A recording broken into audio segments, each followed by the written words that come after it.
What's going on, guys? It's your boy Scrub here, back again with another video. Hope everybody's having an absolutely amazing day. I know I am. As you guys can tell from the title, today I'm going to be telling another story about that kid Davis that ate the class pet. I really didn't have like a title for this video, so I'm just naming it He Ate the Class Pet Part 2. So hopefully you guys enjoy, but if you think you're going to enjoy it, I would really appreciate you pressing the like button. It helps out the channel an absolute ton, and it really makes the videos do better. So if you could press the like button, I'd really appreciate it. And without further ado, let's get into more weird kids eating goldfish, or more like what happens afterwards. So Davis was known pretty much after the time he ate the goldfish as the weird kid that ate the goldfish, obviously, alright? Anybody that sticks their hand in a fish tank, pops that bad boy in their mouth and chews, definitely deserves to get a little bit of ridicule for it. Like, basically our entire grade called him Goldfish Kid well into high school. By the time we were juniors, seniors in high school, he was still known as Goldfish Kid, you know? And, of course, Davis, being Davis, he decided that he just really needed to get everybody back for all the harassment he's gotten over the years, you know? Because responsibility for your actions definitely isn't there. I don't know why he was getting made fun of, guys. I can't think of a possible reason that the kid who ate a goldfish would be getting harassed in high school. Who would have thought, you know, that ever it'd be possible for somebody to be made fun of for doing something dumb? So Davis decides that because it's end of our junior year, beginning of our senior year, that he's gonna pull a great prank, and the prank is gonna be that he's gonna get a ton of cups full of water and put them in the school, and then go to Walmart and get goldfish for every cup. I don't know why. Like, this kid's brain is so behind that he's just like, okay, they make fun of me for eating a goldfish, so I should put a bunch of goldfish in cups in the middle of the hallway. So whatever. Davis has this plan in his head that he's gonna fill the hallway with cups full of goldfish, which is just a bad plan. It's not gonna work, especially Davis, you know. This kid couldn't figure out how to not eat a goldfish, so I seriously doubt he could figure this out. But that was his plan. That was his plan. And the only reason I know it was his plan is because during my senior year, I worked in the dean's office, so I would basically get the tea on whatever drama was going on. Whoever was in trouble, I basically got it because the women in the front, you know, love me. I'm a charming guy, you know, I'm a good storyteller, so all the women in the front office would be like, "Oh, Ryan, did you hear what's going on with blah, blah, blah?" And I'd be like, "No, Deborah, oh my lord, please tell me, I want the tea." I was basically the James Charles of my high school, alright? I always had the tea, you could always count on me to get it for you. Don't doubt me, just know this is what happened. So, of course, Davis is pretty infamous, and one day I come into the dean's office to go to my aid class where I would help him with everything, right? And they go, "Hey, last night there was a kid arrested on campus and the police found some really suspicious stuff in his car." So I'm thinking, you know, oh, it was probably like heroin or, you know, the latest issue of Benji's Uploads, whatever. Like some real suspicious stuff that no normal person would ever want to have or watch. And they start telling me about it's this kid, and they describe him to me, and they tell me what he has. And I guess he had bought like 3,000 red Solo cups, which is just a lot of Solo cups, you know? That's a pretty large amount of cups to just be carrying around like there's no tomorrow. So the cops are already like, that's odd. Oh, and how they caught him, that's important to the story. So the school obviously has an alarm on it because they don't want people breaking into the school at night, and there's like computers and stuff in the school, so whatever. They have some stuff ready to prevent the school from being broken into. And, you know, so if you're gonna break into the school, if you have a plan to set up cups and goldfish, you'd think you'd find a way to get around the security system. But what Davis decided to do is when you would break a window on the school, because yes, he broke a window, the alarm would go off and it would make a noise. He decided that he was just gonna cover the thing that was making noise with a rag, and then the alarm wouldn't alert anybody, you know? Like, as long as it wasn't making noise, the alert wasn't going off. That's the type of brain that this guy has. Oh, no, the alarm's going off. Stuffs a rag in it. All right, cops definitely have no idea now. It's not like it's hooked up to a computer system. But as you guys could probably tell from the story already, Davis is not the sharpest tool in the shed. So whatever, the cops come, and they see the broken window on the outside of the building, and then they see flashlights kind of flipping around in the school. So they're like, okay, someone's in the school. So they go in, and Davis has a flashlight, and he's setting up these cups full of water throughout the hallway. The only problem is the floor in the hallway is soaking wet, because instead of setting up the cups first and then filling them up with water, Davis was going back and forth from his truck to the hallway with like 3 cups at a time. This kid was so dumb. I do not understand how somebody this dumb somehow managed to put this together in his head. But regardless, the floor is soaked, and they're like, "What are you doing?" And he goes, "Oh, I'm trying to pull a senior prank." And they're like, "Well, why did you break the window? Like, the alarm went off." He goes, No, the alarm didn't go off. I covered it." And they're like, what?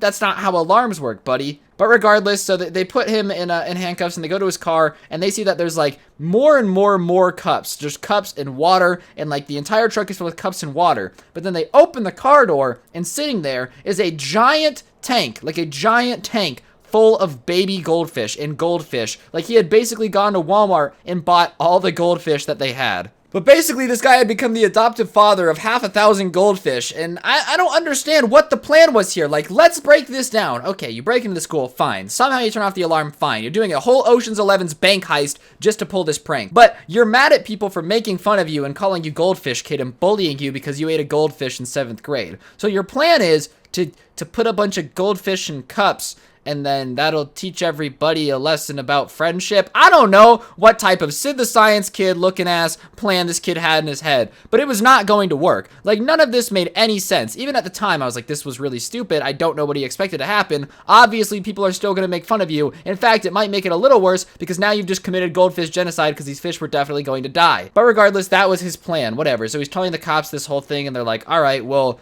we're going to have to take you in on destruction of property, but your principal's office and stuff is going to have to take care of the other punishment, because obviously he's going to get in a little bit of trouble at school for breaking into the school and spilling water all over the place. I just feel so bad for the janitor. Like, imagine being the janitor and coming in and having to mop up half a hallway full of water just because, you know, goldfish eating kid decided to pull a real nasty, sick, nasty prank invasion prank, you know, kissing his sister, not clickbait.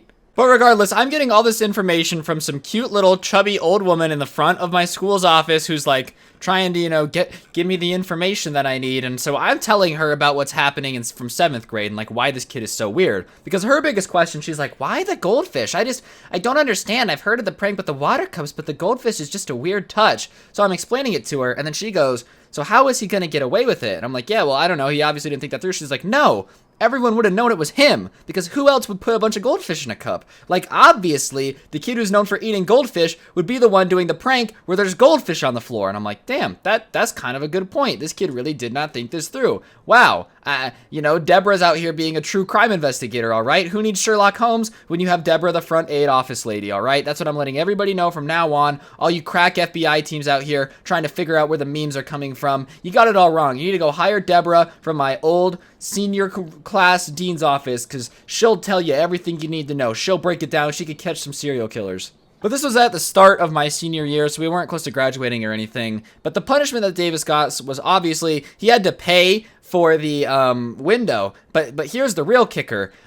Davis had turned 18 the week before. And for those of you who aren't American, basically anything you do that's illegal before you're 18 kind of gets wiped away after you turn 18. So you can kind of do a bunch of dumb stuff before you're 18 and it won't be on your permanent record. But if you do anything after you're 18, well, then you're screwed. So of course, Davis decides to do something illegal, you know, vandalism, destruction of property, a week after he turns 18. So on his permanent record, he now has a bunch of like charges and, you know, a criminal record. Whereas if he would have done it just a week earlier, he would have been fine and it wouldn't have been that big of a deal. But of course, Davis doesn't think this through. I'm sure he's having a hard time getting work, whatever. He wasn't allowed to walk at graduation because of this. And the best part, he didn't even get a prank off. Like, it's not even like he got caught after we had all seen the prank. The cops had the water cleaned up and the janitors had the water cleaned up before school even started the next day. So all that trouble, all those goldfish, all that money, all that effort, and he didn't even get to prank anybody. Like, our senior class didn't even know that it went on. The only reason that I know about it is because I was in the front office when the deans were dealing with it. So realistically, this kid did all this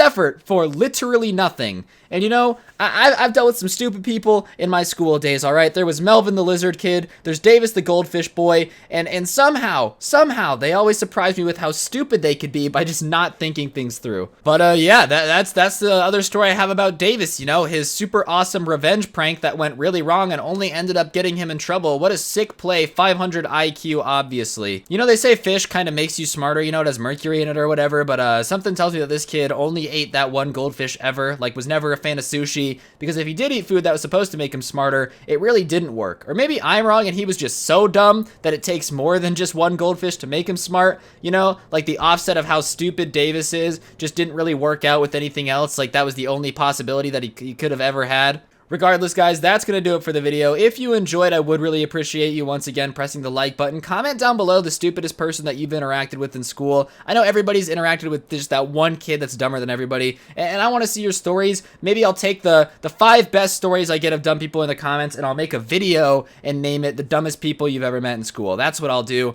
So if you guys are watching this, comment the stupidest experiences you've had with people in school. We'll make a video out of it, And yeah, on that note, guys, follow me on Twitter at ScrubbyVivo, Instagram at Scrubby_YT. Those are great ways to keep in touch. I do have a Discord server. The link will be down below. Don't get anyone pregnant, and if you do, make sure they're really, really, really incredibly hot, and don't eat goldfish. I'm out. Peace.